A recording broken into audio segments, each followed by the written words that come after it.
երկու ազգական անպապիկան մոտ 400 միլիոն դոլարի մասին խոսքնած տեղական ֆինանսական եթե կողմի չի կասեք, թե դրանք ինչ ուղղվածությամբ են աշխատանքական հաստատողական ամբուշտերն ամբուտաշը ինչ են եկեք բացայթը բավական մեծ կողմը հաջորդ հացը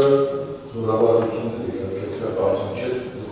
դուք հասկացում եք, բայց մենք գիտենք, որ մեր մասշտաբով զորավարություններ չկան, ինչը թողքի մարտունակության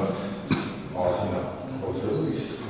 մեր տարածաշրջանը պատերազմի կարած աշխարհում ամենը կռիվ է, մեր դաշնակիցները կարող են ճիշտ պահի չհասնել, մեր երկիրը խաղաղության վրա է հույսը դրել, բարեմանների վրա է հույսը դրել, դա մենք ունենք այդ միջոցներ, որ հանկարծ անակնկալի չկան։ Ես իհարկե շնորհակալ կլինեի ձեզնից լսել այդ որ դաշնակիցը պիտի աճապարեր մեզ փրկելու, բայց կարողա չհասցնի, ինչպես միշտ։ Բայց քանի որ չեք նշում, ես նշեմ, որ մենք հույսը դնում ենք մեր վրա, եւ բնականաբար նաեւ այս համատեքստում կարծում ենք, որ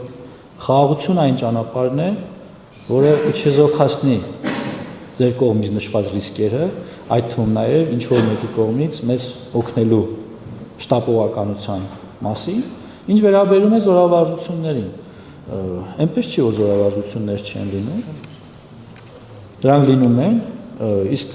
հարևան երկրների, այդ թվում նաև միջազգային գործընկերների հետ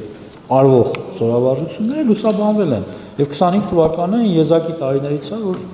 դրանք մեկը չի եղել, մի քանիսն են եղել, այդ թվում նաև տարբեր երկրներում մեր զինծառայողները մասնակցում են տարբեր ձևաչափի զորավարժությունների, այդ թվում նաև որպես դիտորդներ։ Ինչ վերաբերում է զենքերին, դրանք տարբեր տեսակի են, բնականաբար պաշտպանողական են, սկսած տարբեր տեսակի բազմազան ԱԹՍ-ներից, ինչպես սպառազինության այլ տեսակներ, եւ կարող եմ ասել, որ դրանք բավականին մրցունակ են եւ արդեն իսկ առաջացնում են շատ երկրների հետաքրքրություն։ Շնորհակալ եմ։ Հավանիչ տեսանյութը եւ բաժանորդագրվիչ նորությունները բաց չթողնելու համար։